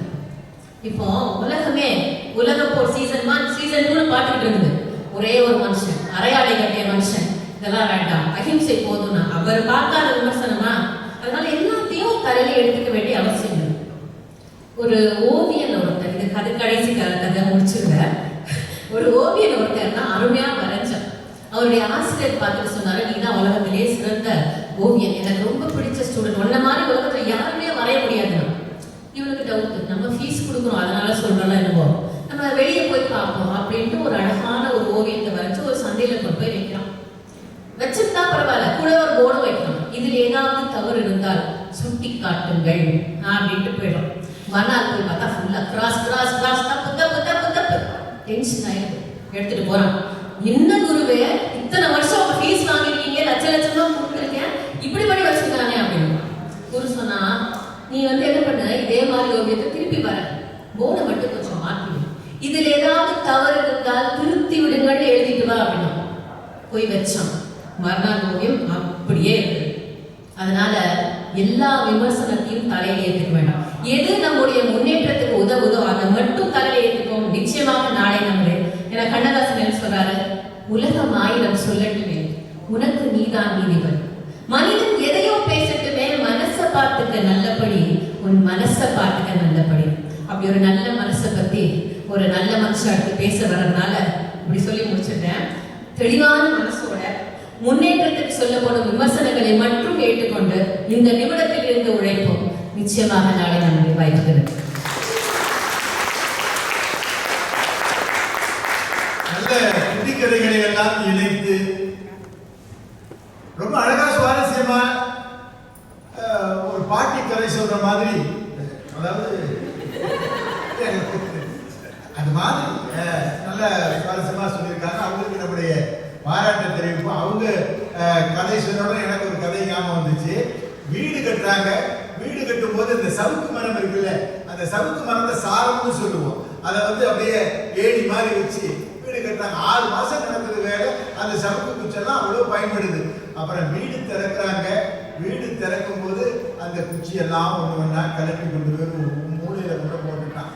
எங்கே இருந்தோ ஒரு வாழை மரத்தை கொண்டு கட்டுறான். அப்ப ஒருத்தன் போய் கேட்டானா, இந்த பாரு சவுக்கு மரமே, இவ்வளவு நாள் பயன்படுத்தியே உனக்கூட மூலையில போட்டு வச்சிருக்கான், எங்கேதோ போட்டு வந்து 2 வாழை மரத்தை கட்டி வச்சிருக்கானே, உன்னை நினைச்சா எனக்கு பாவமா இருக்கு அப்படின்னா. அதுக்கு சவுக்கு மரம் பேசுது. அது சொல்லுது, இன்னும் 2 நாள்ல எல்லாம் அழிவு கொடுத்து கொண்டு குப்பையில கொண்டு விடுவானுவான். நான் அடுத்த வீடு கட்டத்துக்கு ரெடி ஆகிட்டு இருக்கிறேன், பயன்படுவேன், நாளை எனக்கு இருக்க வாழ்வுன்னு சொல்லிச்சான். நாளை நமதுங்கிற நம்பிக்கை தாங்க நமக்கு வாழ்க்கை. அதுலதான் நானும் வாழ்க்கை. எதிர்காலத்தில் எப்படியாவது ஒரு சினிமா சான்ஸ்ல ஹீரோயில பண்றாங்க கடவுளை தான் இன்ன வரைக்கும் நானும் இருக்கேன். ஏன் சிரிக்கிறீங்க? சிஎம் கேட்கறேன், ஹீரோ தான் ஹீரோவாக. அப்புறம் வேணா இப்போ ஒரு தன்மனைப்பை கொடுக்கிற வகையில பத்மா கணேஷ் அவர்கள் ஒரு நிறைவான பாடலை கொடுக்கிறார்.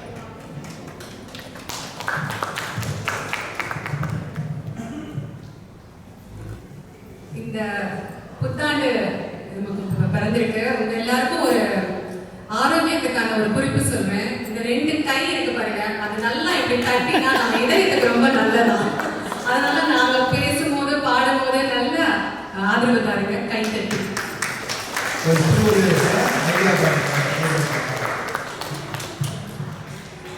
தலைவர் சொன்ன மாதிரி ஒரு தன்முனைப்பு பாடல், நிறைய நேர்மறை எண்ணங்கள் கொண்ட அழகான ஒரு பாடல். கேட்டு ரசிங்க. உலகம் பிறந்தது எனக்காக, ஓடும் நதிகளும் எனக்காக, மலர்கள் மலர்வது எனக்காக, மண்ணை மடியை விரித்தாள் எனக்காக. உலகம் பிறந்தது எனக்காக, ஓடும் நதிகளும் எனக்காக. உலகம் பிறந்தது எனக்காக, ஓடும் நதிகளும்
உலகம் பிறந்தது எனக்காக, ஓடும் நதிகளும் எனக்காக.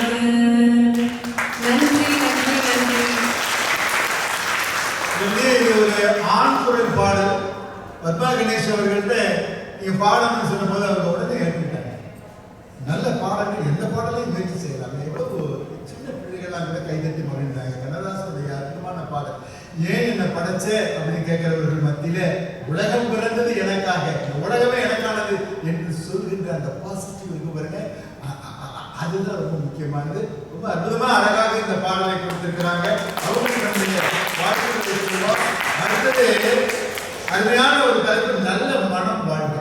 இன்னைக்கு உடல் மட்டும் நல்லா இருக்கணும் இல்லை, மனம் இது ஒரு பெரிய 20ஆம் நூற்றாண்டுல இல்லாத 21ஆம் நூற்றாண்டுல ஒரு மிக முக்கியமானது மனநலத்திற்கு முக்கியத்துவம் கொடுப்பது அப்படின்னு. உடல் நலம் நலமாக இருக்க வேண்டும் என்றால் மனநலம் ரொம்ப முக்கியம். அதுல ரொம்ப அதிக கவனம் எடுத்துட்டு இருக்கணும். மனசு எப்படி இருக்கணும் தெரியுமாமா? எப்படி இருக்கணும் மனசா?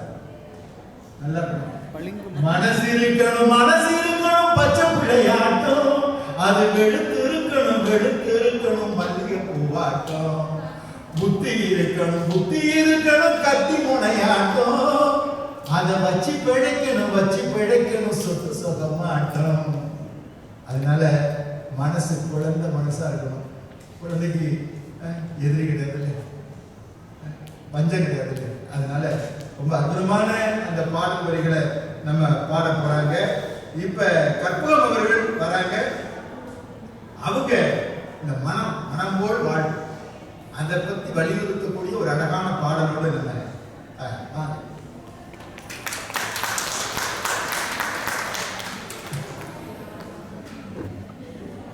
இன்னொரு கண்ணதாசன் பாடல் உங்களுக்காக. எல்லாருக்குமே இது தெரிஞ்ச ஒரு பாட்டு. கூட பாடலாம், பிரச்சனை இல்லை. நீ பார்த்த பார்வைகள் கனவோடு போகும், நீ சொன்ன வார்த்தைகள் காற்றோடு போகும். நீ பார்த்த பார்வைகள் கனவோடு போகும், நீ சொன்ன வார்த்தைகள் காற்றோடு போகும். ஊர் பார்த்த உண்மைகள் உனக்காக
குழந்தை கால்நடைன்னு சொல்லலாமா, கால்நடை மருத்துவமனைன்னு போட்டிருப்பாங்க நம்ம தமிழகத்தில் பார்த்தீங்க.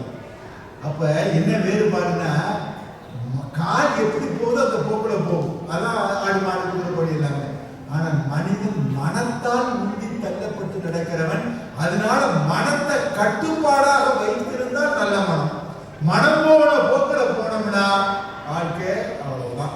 இந்த கருத்தை வலியுறுத்தக்கூடிய அருமையான பாடல். ஒரு திருந்தாத ஜென்மங்கள் இருந்தங்கள் ஆகும்.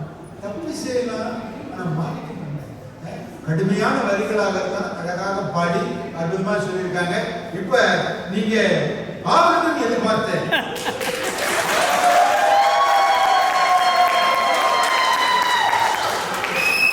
நல்ல ஆளுநர் 42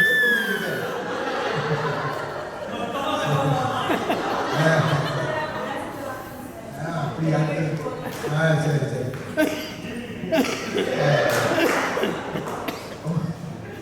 அதனால அவருடைய தலைப்பு நல்ல மனம் வாழ்வு.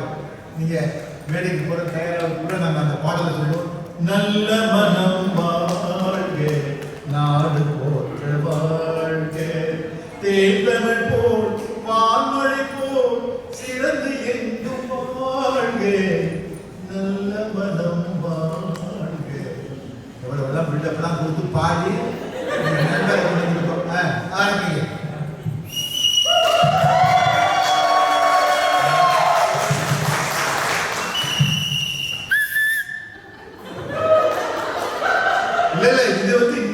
தமிழ்நாட்டில் நீங்க இருந்தீங்கன்னா உங்களுடைய ரேட்டே தனி. இவர் உங்களை ஏமாத்தி கொஞ்சமா கொடுத்து கொண்டு வந்திருக்காரு. சீக்கிரம் முடிச்சுட்டு போனா பொங்கல் ஆறாது.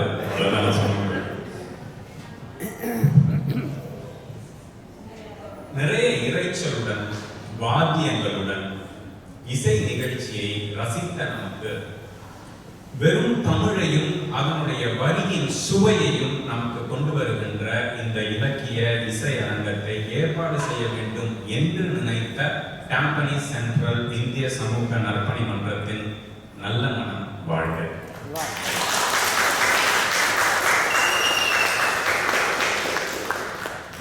ஒரு சனிக்கிழமையை இங்கே வேணா செலவழிச்சிருக்கலாம், எப்படி வேணா செலவழிச்சிருக்கலாம். ஆனா இது வெறும் பாட்டு மன்றம், புதியதாக ஒரு நிகழ்ச்சியாக இருக்கிறது. நம்ம பட்டிமன்றத்துக்கு தான் நிறைய பழக்கப்பட்டிருக்கோம். இது ஒரு பாட்டு மன்றமாக இருந்தால் எப்படி இருக்கும் என்று தெரிந்து கொள்வதற்காக இங்கு வந்து அமோகமாக ஆதரவு கொடுத்துக் கொண்டிருக்கிற நண்பர்கள் அத்தனை பேரின் நல்ல மனமும் என்றும் வாழ்க.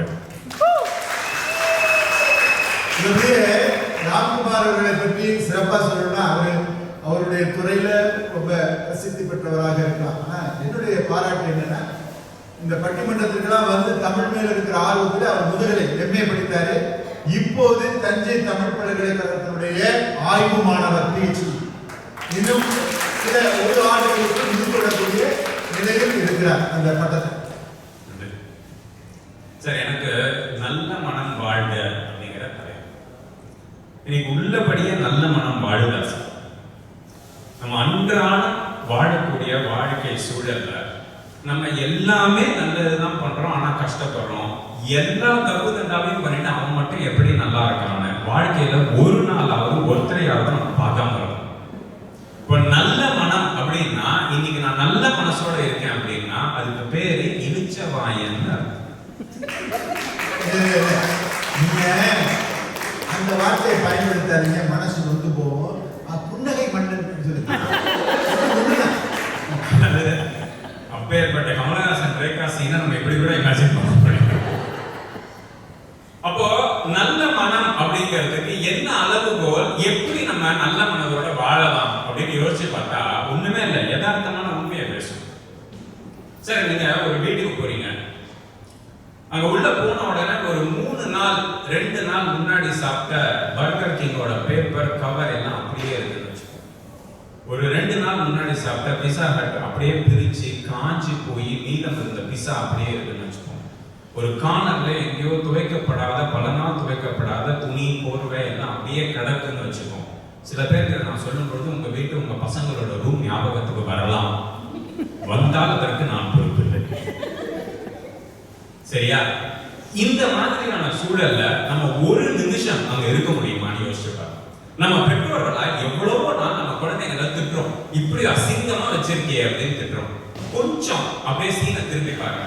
நம்ம மனசுல 30 நாள் 3 நாள் முன்னாடி எடுத்த பகைமையை நாம் இன்னும் வைத்துக் கொண்டிருக்கிறோம். என்றோ யாரோ நம்மை அவமானப்படுத்தி விட்டார்கள் என்ற ஏக்கமும் ஏமாற்றத்தையும் இன்றும் மனதில் வைத்திருக்கிறோம். என்றோ நடந்த பகையை நாம் இன்னும் ஞாபகம் வைத்திருக்கிறோம்.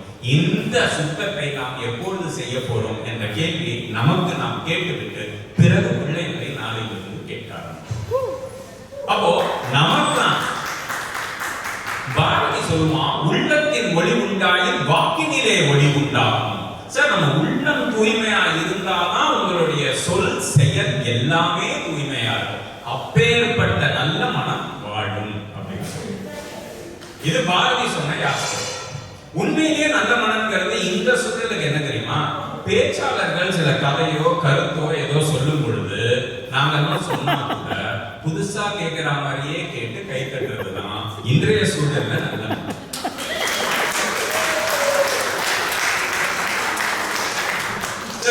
நல்ல மனம் அப்படிங்கிறது நீங்க ஒரு யதார்த்தமான உதாரணம் நம்ம வாழ்க்கையிலே பார்க்கலாம். நம்ம எம்ஆர்டில போறோம், மார்க்கெட் எங்கேயோ போறோம், ஏதோ சொந்த தெரிஞ்சவங்க வீட்டுக்கு போறோம், எங்கேயோ போறோம். அங்க ஒரு குழந்தை இருந்ததுன்னா உடனே அந்த குழந்தை நமக்கு கொஞ்சம் தோணும், உடனே அந்த குழந்தைய நம்ம தூக்கணும்னு தோணும், உடனே நம்ம அந்த குழந்தைய அப்படியே ஆசையா பார்ப்போம். என்ன காரணம் தெரியுமா, அந்த குழந்தைக்கு தான் கோபமோ பொறாமையோ பகையோ காசோ ஜாதியோ மதமோ அந்தஸ்தோ எதுவும் கிடையாது. அந்த மனம் தான் நல்ல மனம் அப்படின்னு சொல்றோம். அதனாலதான் கண்ணதாசன் சொன்னார், குழந்தையும் தெய்வமும் குணத்தால் ஒன்று, குற்றங்களை மறந்துவிடும் மனதால் ஒன்று. சார், நமக்கு எல்லாருக்கும் ஞாபக சக்தி இருக்கு இல்லையா? ஞாபக சக்தி ரொம்ப நல்லது தானே. வீட்டுல எப்படி சார் ஞாபக சக்தி? 1967 உங்க அம்மா என்கிட்ட ஒண்ணு சொன்னாங்கல்ல, அந்த ஞாபக சக்தியை விட வாழ்வில் நடந்த நல்ல நல்ல செய்திகளை நாம் எப்பொழுது நினைவில் கொள்கிறோமோ அந்த நல்ல மனம், யார் மீதும் போட்டி பொறாமை எதுவுமே இல்லாம என்னைக்கு நம்ம வாழ கத்துக்கிறோமோ அந்த நல்ல மனம் வாழும். அதனோட எக்ஸ்டென்ஷன் தான் கண்ணதாசன் வேற ஒரு பாடல்ல சொல்றாரு. 1967 ஏன் சொன்னாருன்னு தெரியல, அதுல என் வாழ்க்கையோட ஒரு சம்பந்தம் இருக்கு. இல்ல, அது தெரியாம சொல்லிட்டு ஆசை கோபம் களவு கொள்ளவன் பேச தெரிந்த மிருகம், அன்பு நன்றி கருணை கொண்டவன் மனித வடிவில் தெய்வம். சார், நீங்க மனித வடிவில் தெய்வமா வாழணும்னு நினைக்கிறீங்களா, மிருகமா வாழணும்னு நினைக்கிறீங்களா? அந்த மனம் தான் உங்கள் வாழ்க்கையை தீர்மானிக்கும். அப்போ அந்த நல்ல மனம் வாழும்னு சொல்றேன். சார், நம்ம எல்லாருக்கும் ஒரு பரபரப்பான சூழல் தான் இருக்கும், அது மறுக்க முடியாத உண்மை. நான் ஒண்ணு சொல்றேன், நமக்கு முந்தைய தலைமுறை அவங்கள விட நம்ம இப்ப பணம் ஜாஸ்தியா வச்சிருக்கோம். உண்மைதான், முந்தைய தலைமுறை விட நம்ம கிட்ட பணம் ஜாஸ்தியா இருக்கு. ஆனா முந்தைய தலைமுறை விட நம்ம கிட்ட கஷ்டங்களும் ஜாஸ்தியா இருக்கு. முந்தைய தலைமுறை விட நம்மளோட ஸ்ட்ரெஸ்ஸும் ஜாஸ்தியா இருக்கு. அது எப்படி சார் முடியும்? அப்போ எல்லாத்துக்கும் பணம் தான் காரணமா அப்படின்னா, நம்ம எல்லாம் இந்த 99 காசு கூட்டம்ன்ற ஒரு கூட்டத்துல மாட்டிருக்கோம். புதுசா 99 காசு கூட்டம்ங்கிறது என்னன்னா ஒண்ணுமே இல்லை. ஒரு ஊர்ல ஒரு ஏழை ரொம்ப சந்தோஷமா இருந்தான். நீங்க யோசிக்கலாம், அப்படி இருக்க முடியாது அப்படின்னு. அந்த ஊர் அரசனுக்கு அவன் எப்படி சந்தோஷமா இருக்கான்ற ஒரு சந்தேகம். மந்திரியை கூப்பிட்டு சொல்லியிருக்கான், அவன் எப்படி சந்தோஷமா இருக்கான்னு பார்த்துக்குவாங்க. இவனுக்கு அவன் ஏன் சந்தோஷமா இருக்காங்கிறது பிரச்சனை இல்லை, அவன் எப்படி சந்தோஷமா இருக்கிறாங்கிறதான் இவனுக்கு பிரச்சனை. சரி, அவன் எப்படியாவது கண்டுபிடிக்கணும்ட்டு ஒரு 99 தங்க காசை ஒரு பேக்ல போட்டு அவன் வீட்டு வாசல்ல வச்சிருவான். அதை பார்த்ததுலேருந்து நம்மால் அதை 99 வாட்டி கவுண்ட் பண்ணி பார்த்துட்டு மிச்சம் இருக்கிற ஒரு காசு எங்கேயோ விழுந்துருச்சு அப்படின்னு தேடி தேடி தேடி தன்னுடைய வாழ்க்கையை தொலைச்சான்னு அந்த கதை முடியும். சார், யோசிச்சு பாருங்க, நம்ம வாழ்க்கையில இருக்கிறத நினைச்சு என்னைக்கு நம்ம சந்தோஷப்படுறோம். அழகான ஒரு பாடல், இருக்கும் இடத்தை விட்டு இல்லாத இடம் தேடி எங்கெங்கோ அழைக்கிறார் ஞானத்தங்கமே. நீங்க தொடருங்க. அந்த அந்த இருக்கிறத நினைச்சு சந்தோஷப்படுற மனம் இருக்கு இல்லையா, அது நல்ல மனம் வாழும். சொன்னதை பேசும்போது அழகா சொன்னாங்க, நம்மளுடைய எல்லையே நாளைய எல்லைங்கிறது அடுத்தவர்கள் இன்று அழைத்த எல்லையாக இருக்கு. அவன் இன்னைக்கு ஒண்ணு வாங்கிட்டான், நாளைக்கு நம்ம அதை வாங்கிடணும் அப்படிங்கிற நோக்கத்துல அப்படிங்கிற வேகத்துல தான் நம்ம ஓடிட்டு இருக்கோம் ஒழிய இன்றைய நிலைமைகள் நம்மிடம் என்ன இருக்கிறது அதை வைத்துக் கொண்டு எப்படி வாழலாம் அப்படிங்கிற அந்த நல்ல மனம் தான் வாழும் அப்படின்னு சொல்லுவோம். ஒரு அருமையான ஜென் கதை. ஒரு விறகு வெட்டி ஒருத்தன் இருந்தான். நான் நிறைய கதை சொல்றோம் அப்படின்னா, இந்த சின்ன சின்ன கதைகளும் சின்ன சின்ன இலக்கிய தத்துவங்களும் தான் நம்ம வாழ்க்கையை சரி பண்ணிட்டு இருக்கு இந்த தமிழ்ல. அந்த மாதிரியான ஒரு தமிழ் இலக்கியத்தின் பெருமையை பேசக்கூடியதுதான் இந்த மாதிரியான ஒரு நிகழ்ச்சி அமைப்பு. ஒரே ஒரு இளைஞர்கள் செய்தி மட்டும் சொல்லணும். கோவிட் காலகட்டத்துல சுமார் 2 வருடம் நாங்கள் எல்லாம் வீட்டிலேயே நம்ம எல்லாரும் இருக்கும் பொழுது 2 வருடம் மாதம் தொடர்ந்து இணையத்தில் இலக்கிய இசைரங்கத்தை மன்னையா தலைமையில் நாங்கள் நடத்தினோம். அவ்வளவு இலக்கியம் படிக்க முடிஞ்சது, அவ்வளவு இலக்கியம் தெரிஞ்சது. அப்போ அதனுடைய உந்துதலோ என்னமோ நான் அதுக்கப்புறம் எம்ஏ பண்ணி இப்போ பேசி பார்த்தேன். ஆனா அந்த கிருமி தான் எங்களை எங்கேயும் கொண்டு போச்சு. அந்த இலக்கியம் பெறுகின்ற அந்த கதைகளும் அதனுடைய கருத்துக்களும் தான் நம் வாழ்க்கையை செப்பனிட செய்கின்றன. சரி, நம்ம கதைக்கு வந்தோம். சார், விறகு வெட்டி அவன் நல்லா இருந்தான், சந்தோஷமா இருந்தான், பொறுக்கல யாருக்குமே. அவன் சந்தோஷமா இருந்தான், பொறுக்காத பொதுவா. எப்படி அவன் சந்தோஷமா இருக்கான் அப்படின்ட்டு அவங்ககிட்டயே போய் கேட்டான். நீ வெறும் விறகு வெட்டுற, ஏழ்மையா இருக்க, எப்படி சந்தோஷமா இருக்க? உடனே அவன் சொன்னான், நான் இந்த வேலையை பார்த்த வரைக்கும் கஷ்டமா தான் இருந்தேன். ஆனா நான் இந்த விறகு வெட்டி இதை விற்கும் போது வர காசுல நானும் என் குடும்பமும் சந்தோஷமா இருக்கும். வாங்குறவங்க அவங்க வீட்டு அடுப்பு எரியுது, சமைக்கிறாங்க, சாப்பிட்றாங்க, அவங்க சந்தோஷமா இருக்காங்க. எப்போ நான் செய்யற வேலை என்னை தாண்டி என் குடும்பத்தையும் என் நண்பர்களையும் எனக்கு தெரியாதவர்களையும் சந்தோஷமா வைக்குதோ அப்போ நான் சந்தோஷமா இருக்கேன்னு அர்த்தம். அப்படின்னு சந்தோஷத்துல பெரிய சந்தோஷமே பிறரை சந்தோஷப்படுத்தி பார்க்கறேன்னா பாரதி சொல்வார், பக்கத்தில் இருக்கவன் பார்க்க பெறாதவன் புண்ணியம் முடிக்கும். அவன் கஷ்டப்படுறான்னு பார்க்கவே முடியாது, சகிச்சுக்கவே முடியாது. அவன் நல்லா இருக்கான்னு இல்லை, அவன் கஷ்டப்படுறான்னு சகிச்சுக்க முடியாத ஒருத்தன் தான் நல்ல மனிதன் பாரதி சொல்வார். அப்போ அப்பேற்பட்ட ஒரு நல்ல வாழ்க்கையை வாழக்கூடிய மனம் வாழும். நிறைவா ஒரே ஒன்று சார், வாழ்க்கையில நமக்கு எல்லாருக்கும் கஷ்டம். பர்ஃபெக்ட் லைஃப்னு ஒன்று கிடையவே கிடையாது. எல்லாருக்கும் அப்ஸ் அண்ட் டவுன்ஸ் இருக்கும். விஜய் படத்துல சொல்ற மாதிரி இன்னைக்கு நீ மேல இருக்கிறவன் கீழே வருவான், கீழே இருக்கிறவன் மேல. இதுக்கும் 24ஆம் தேதிக்கும் எந்த சம்பந்தமும் கிடையாது. பர்ஃபெக்ட் லைஃப் நமக்கு கிடையவே கிடையாது. எல்லாத்துக்கும் வாழ்க்கை என்றால் 1000 இருக்கும், வாசல் தோறும் வேதனை இருக்கும், வந்த துன்பம் எதுவென்றாலும் வாடி நின்றால் ஓடுவதில்லை. இதான் கண்ணதாசன். அப்போ அந்த வரக்கூடிய அந்த துன்பத்தை நாம் எப்படி எதிர்கொள்றோம்ங்கிறதான். நடுவர் கூட துவக்க உரையில இடுக்கண் வருங்கால் நகருன்னு சொன்னார். கிருபானந்த வாரியார் வாழ்க்கையில நடந்த சம்பவம் பெரும்பாலானவருக்கு கிருபானந்த வாரியார் தெரியும்னு நான் நினைச்சு அந்த கதையை சொன்னேன். அவருடைய வாழ்க்கையில நடந்த ஒரு சம்பவம். கந்தசஷ்டி விரதம் 6 நாள் விரதம் இருந்துட்டு அவருடைய அந்த மேடை பேச்செல்லாம் முடிச்சுட்டு அன்னைக்கு இரவு ட்ரெயின்ல கிளம்பணும். அவர் தங்கி இருந்த வீட்டுல ஒரு வேலையாளர் தான் அவர்கிட்ட சொல்றாரு, தம்பி நான் 6 நாள் விரதம், நான் ட்ரெயின்ல தான் போய் நைட்டு சாப்பிடுவேன், ஒரு 2 ஆப்பிள் தோல் சீவி வச்சிரு, நான் ட்ரெயின்ல போய் சாப்பிட்டுக்கிறேன். Right, okay. ட்ரெயினுக்கு போயிட்டாரு. கூட இவரோட 2 அசிஸ்டன்ட். ட்ரெயினுக்கு போயிட்டு உட்கார்ந்து சாப்பிடலான்னு பொட்டியை திறந்தா கரெக்டா 2 ஆப்பிளோட தோலை மட்டும் சீவி வச்சிருக்காங்க. நம்மளா இருந்தா எவ்வளவு வெடுப்பாகும். 6 நாள் சாப்பிடாம போடுறோம், எவ்வளவு கோபம் வரும். சிரிச்சாராம். பக்கத்துல இருந்தவர் கேட்டாரா, என்ன சாமி சிரிக்கிறீங்க அப்படின்னா, ஒண்ணு இல்ல, நமக்காக அந்த வேலையாளனால ஒரு நாள் தான் பிரச்சனை, அவனை வச்சிருக்கிற முதலாளியை நான் நினைச்சு பார்ப்பேன், அவனுக்கு எவ்வளவு நாள் பிரச்சனை இல்லை அப்படின்னா. சார், வாழ்க்கையில நமக்கு எல்லாருக்கும் பிரச்சனை வரும். ஆனா நம்ம அதை எப்படி எதிர்கொள்றோம்? அன்னைக்கு அவ்வளவுதான் முடிச்சு போச்சு, அது அப்படிதான் நடந்து போச்சு. அடுத்தது என்னன்னு பாக்கணும், எப்படி உட்காந்து அதையே நினைச்சு பேசிட்டு இருந்தா நமக்கு என்ன லாபம் இருக்கு? யோசிச்சு பாருங்க.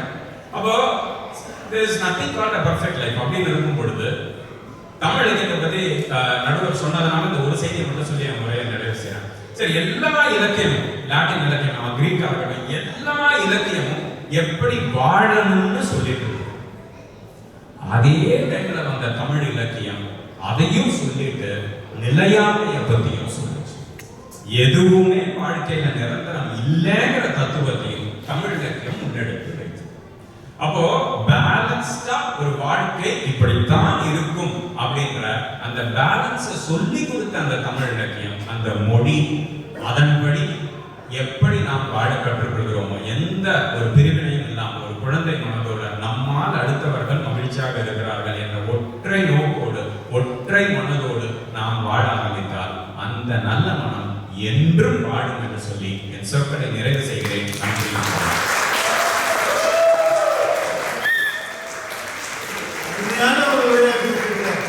அதை முடிக்கும் போது சொன்னார் பாருங்க, சந்தோஷமா நல்ல மனசை வச்சுக்கணும். ஆனா நிலையாமைன்னா நமக்கு எதிர்காலம் என்னன்னு நம்மளால முடிவு பண்ண முடியாது.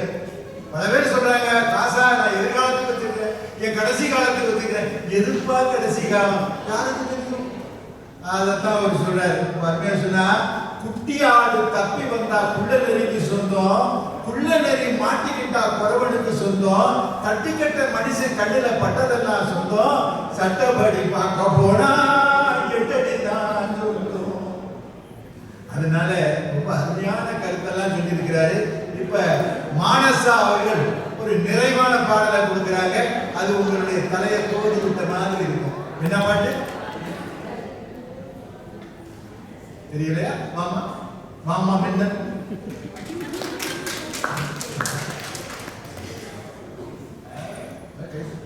தலகோதும் எனக்காது செய்தி கொண்டு வரும் மரமாகும் விதையெல்லாம் வளர சொல்லுது.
அருமையாக பாடினாங்க. இப்போ நம்ம நிறைவு செய்வோம்.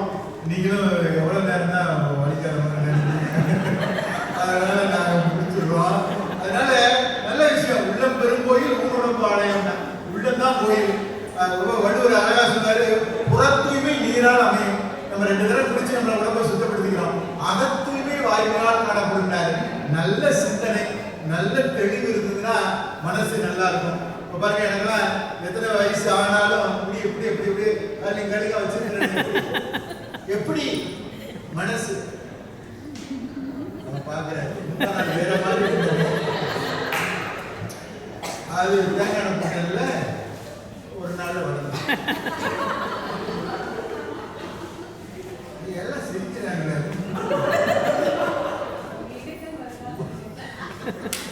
எதுவும் சொல்லல அப்படியா? அதனால இருக்கு. சோ நாங்க ஏன் இந்த மாதிரி ஒரு பாட்டு பண்றோம் அப்படின்னா, பல நல்ல கருத்துக்களை இந்த பாடலோடு சேர்த்து கொடுக்கும்போது உங்களால கேட்டு ரசிக்க முடியுது. நம்ம சொல்றோம் ராமன் ஒருவனுக்கு ஒருத்தின்னு வாழ்ந்தாரு அப்படின்னா அது இலக்கியங்கள்ல இருக்கு பார்க்கிறோம். இந்த இப்பிறவிக்கு இருமாதரை என் சிந்தையாலும் தொலைவிட்டு செவ்வரம் தந்த வார்த்தை திருச்செவி சாத்தினான் அப்படின்னு அழகான இலக்கியங்கள் இருக்கு. ஆனா புரியணும் அப்படின்னு சொன்னா சாதாரணமா சொன்னா போதும். உள்ளத்தின் கதவுகள் கண்களடா, அந்த உறவுக்கு காரணம் பெண்களடா, உள்ளத்தை ஒருத்திக்கு கொடுத்து விடு, அந்த ஒருத்தியை உயிராய். அப்படி சொன்னா இன்னும் நம்ம பார்க்கிறோம் பல விஷயங்கள் இப்படி செய்யாதே அப்படி செய்யாதேன்னு அறக்கிறதெல்லாம் சொல்லுது, உங்களுக்கு சலிப்பு தட்டிடும். ஆனா நம்ம சொல்லும் போது போகாத பாதையிலே போக கூடாது, சும்மா புத்தி கெட்டு வந்து இன்னும் சுத்த கூடாது, மாறாகவே மாறாகவே மனுஷன் மாறக்கூடாது, மத்தவங்க பொருடு மேலே ஆசை வைக்க கூடாது, மாட்டுக்காரவே மாட்டே கொஞ்சம் பார்த்துக்கடா. இது மாட்டுக்கு பாடுறதில்லை, மனுஷனுக்கு பாடுற பாட்டு. எனவே நல்ல கருத்துக்களை திரைப்பாடலோடு சேர்ந்து கொடுத்தோம்னா ரசிப்பீங்கன்னு நாங்க நினைச்சோம். ஆனா இந்த அளவுக்கு சந்தோஷமா கைத்தட்டி ஆரவாரித்து சிரிச்சு இந்த புத்தகத்தை